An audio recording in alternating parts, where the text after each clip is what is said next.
یک بار برای همیشه بیاین انواع لنزهای خارج چشمی رو با هم یاد بگیریم. اولین دسته از لنزها لنزهای نرمه که جزو پرمصرف‌ترین لنزها هستن. غالبا برای افرادی داده میشه که قرنیه منظمی دارن، آستیگمات کمی دارن و یک دید خیلی راحتی رو میتونن با این لنزها تجربه کنن.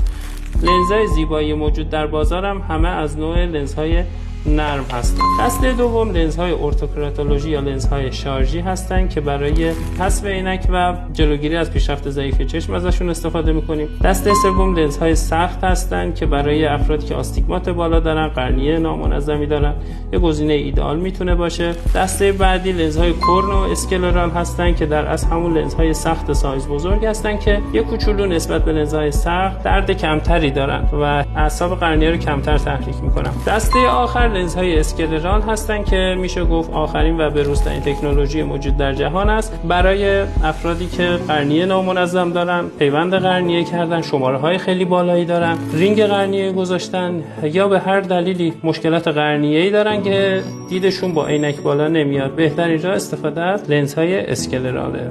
این پست رو سیو کن چون همه انواع لنزهای موجود در ایران توی این پست برات خلاصه توضیح داده شد و در آینده به دردت می‌خوره.